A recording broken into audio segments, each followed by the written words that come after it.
ಓದ್ಬೇಕು ನೀವೆಲ್ಲ. ಒಬ್ಬ ತಾಯಿ ಒಂದ್ ಮಗನ್ ಕರ್ಕೊಂಡು ನಮ್ಮಂತ ಸ್ವಾಮಿ ಹತ್ರ ಬಂದಾಗ ಅವ್ರು ಹಿಂಗ್ ಕೈ ನೋಡಿದ್ರಂತ ಆ ಹುಡುಗಂದ, ತಮ್ಮ ನಿನಗ ವಿದ್ಯಾರೇಖಿನಿಲ್ಲ, ನೀನು ವಿದ್ಯಾವಂತ ಆಗೋದಿಲ್ಲ ದಡ್ಡಾಕಿ ಅಂತ ಹೇಳಿದ್ರಂತ. ಹೇಳಿದ ನೋಡ್ರಿ ಆ ಹುಡುಗನ್ನಂತ, ವಿದ್ಯಾರೇಖೆ ಅಂದ್ರೆ ಎಲ್ಲಿರ್ತದ್ರಿ ಗುರುಗಳ ಸ್ವಲ್ಪ ತೋರಿಸ್ರಿ ಅಂತಂದಂತವ. ಅದು ವಿದ್ಯಾರೇಖೆ ಅಂದ್ರೆ ಇಂತ ಇರ್ತದ, ಅದನ್ನೆಲ್ಲ ತೋರಿಸಿದ್ರು ಗುರುಗಳು ತೋರಿಸಿದ್ರು. ಮನೆಗೆ ಹೋಗಿ ಏನ್ ಮಾಡಿದ ಅಂತ ಕೇಳಿದ್ರೆ, ಯಾರು ನಮ್ಮ ಹಣೆ ಬರ ಬರಿಬಾರ್ದು, ನಮ್ಮ ಹಣೆ ಬರವನ್ನ ಬರೆದುಕೊಳ್ಳುವಂತ ಶಿಲ್ಪಿಗಳು ಯಾರಂತ ಕೇಳಿದ್ರೆ ನಾವೇ ಆಗ್ಬೇಕು. ಅದು ನಿಜವಾದ ಜೀವನ, ನಮ್ಮ ಹಣೆ ಬರ ನಾವೇ ಬರ್ಕೋಬೇಕು. ಹಂಗ ಆ ಹುಡುಗ ಮನೆಗೆ ಹೋಗಿ ಏನ್ ಮಾಡಿದ ಅಂತ ಕೇಳಿದ್ರೆ, ಗುರುಗಳು ಎಲ್ಲಿ ಹೇಳಿದ್ರಲ್ಲ ಅಂಗೈಯಾಗ ವಿದ್ಯಾರೇಖೆ ಎಲ್ಲಿ ಇರ್ತೈತಿಲ್ಲ, ಅದನ್ನ ತಾನ ಒಂದು ಬ್ಲೇಡ್ ತಗೊಂಡು ಚಾಕು ತಗೊಂಡು ಕೊಯ್ಕೊಂಡಂತಲ್ಲಿ ಕೊಯ್ಕೊಂಡು ವಿದ್ಯಾರೇಖೆ ಇಲ್ಲಿಂದ ಇಲ್ಲಿವರೆಗೆ ಇರ್ತೈತಿ ಅಂತ ಹೇಳಿ ಅದು ಕೊಯ್ಕೊಂಡು ವಿದ್ಯಾರೇಖೆ ತಾನ ಬರ್ಕೊಂಡು ಮುಂದೆ ಓದಿದ ಎಷ್ಟು ಓದಿದ ಹುಡುಗ ಅಂತ ಕೇಳಿದ್ರೆ, ಈ ದೇಶದಲ್ಲಿ ಸಂಸ್ಕೃತದಲ್ಲಿ ಪಾಣಿನಿ ಸೂತ್ರವನ್ನು ಕೊಟ್ಟಂತ ಪಾಣಿನಿ ಕವಿಯಾಗಿ ಒಬ್ಬ ದೊಡ್ಡ ಜ್ಞಾನಿಯಾಗಿ ಏನಾಗ್ತಾನಂತ ಕೇಳಿದ್ರೆ ಈ ದೇಶದ ಇತಿಹಾಸವನ್ನು ಬರೆದು ಹೋಗ್ತಾನ. ಹಂಗ ಅಂಬೇಡ್ಕರ್ ಅಷ್ಟೆಲ್ಲ ಓದಿ ಬಂದು ಇಲ್ಲಿ ಏನ್ ಬರೆದ್ರು ಅಂತ ಕೇಳಿದ್ರೆ, ಫೈಲ್ ಅನ್ನು ಮುಟ್ತಿರ್ಲಿಲ್ಲ, ಹಿಂಗೆ ಎತ್ತು ಒಗಿತಿದ್ರು, ಮುಟ್ಟಿಸ್ಕೊತಿದ್ರು. ಅನ್ಟಚಬಿಲಿಟಿ ಅನ್ನುವಂಥದ್ದು ನಮ್ಮ ಸಂಸ್ಥೆಯಲ್ಲೆಲ್ಲ ಇತ್ತು.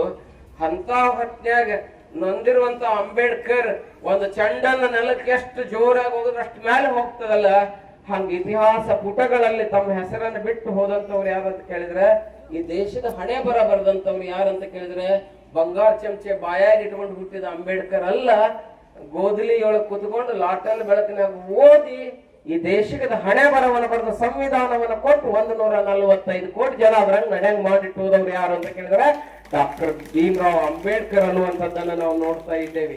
ಅದಕ್ಕೆ ಬಂಧುಗಳೇ, ನಾವು ದೇಶದ ಹಣೆ ಬರ ಬರೀದ್ ಬೇಡ, ಕಡೆಕ್ ನಮ್ಮೂರ್ ಹಣೆ ಬರಷ್ಟು ನಾವು ದೊಡ್ಡವರಾಗ್ಬಿಟ್ರೆ ಏನಾಗ್ತದ ಅಂತ ಕೇಳಿದ್ರೆ ಹಿಂದಿನಷ್ಟು ಕಷ್ಟ ಇಲ್ಲ. ಈಗ ಎಲ್ಲ ಮಧ್ಯಾಹ್ನ ಬಿಸಿ ಊಟ ಕೊಡ್ತಾರೆ, ಹತ್ಕೊಂಡು ಬರೋಕ್ ಬಸ್ ಅದಾವು, ಹೊಕ್ಕಿನಂದ್ರೆ ಸೈಕಲ್ ಕೊಡ್ತಾರೆ, ಈಗ ಬಾಳೆಹಣ್ಣು ಕೊಡ್ತಾರೆ, ಗಟ್ಟಿ ಆಗ್ಲಂತ ತತ್ತಿ ಕೊಡ್ತಾರೆ, ಗಂಗಾಳ್ಸರ್ ಅದ ಕೊಡ್ತಾರೆ. ಇಲ್ಲ ಮತ್ ನನಗೂ ಗೊತ್ತಿಲ್ಲ. ಮುಂಜಾನೆ ಮತ್ ಕುಡಿಯಾಕ ಏನ್ ಕೊಡ್ತಾರ, ಅದು ಏನೋ ಎಲ್ಲಾ ಕೂಡ್ಸಿದ್ದು ಮಿಲೆಟ್ ಕೊಡ್ತಾರೆ ನೋಡ್ರಿ, ಅದೇನೋ ಎಲ್ಲ ಕಾಳುಗಳ ಹಿಟ್ಟನ್ನು ಕೊಡ್ತಾರೆ.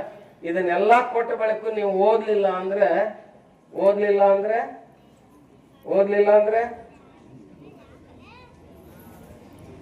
ಏನ್ರವ, ಈ ಸಲ ಕಾಲೇಜ್ಗೆ ಯಾರು first ಬರ್ಬೇಕಂತೈತಿ?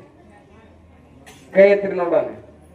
Bhagat Singh college first ಬರ್ಬೇಕು. ಅಕ್ಕೇನು ಸನ್ಮಾನ ತಗೊಂಡಲ್ಲ ವಿದ್ಯಾಶ್ರೀ, ನೀವು ಹಂಗ ಮುಂದಿನ ಸಲ ಸನ್ಮಾನ ತಗೋಬೇಕಿಲ್ಲ. ಏನ್ರಿ ಗಂಗಾಳಿ ಸರ್ ತಗೋತಿರಲ್ಲ? ಓದ್ರಿ. ಟೈಮ್ ಅನ್ನುವಂಥದ್ದು ಬಹಳ ಮಹತ್ವ. Student life is golden life. ಓದ್ಲಿಲ್ಲ ಅಂದ್ರೆ student life is godown life. ಹೌದಲ್ಲ? ಯಾವ್ದು ಹಂಗ ಸಿಗಲ್ಲ. ಯಾವನೋ ಒಬ್ಬ ಗದಗಲಿಂದ ಇದಕ್ಕೂ ಬಿಜಾಪುರಕ್ಕೆ ಬರಾಕತ್ತಿದ್ಲಂತ, ಕಂಡಕ್ಟರ್ ಟಿಕೆಟ್ ಕೊಡು ಅಂದವ. ಟಿಕೆಟ್ ಕೊಡು ಅಂತ ಕೇಳಬೇಕಿಲ್ಲ, ಟಿಕೆಟ್ ಕೊಡೋದು ಕೊಟ್ಬಿಟ್ಟು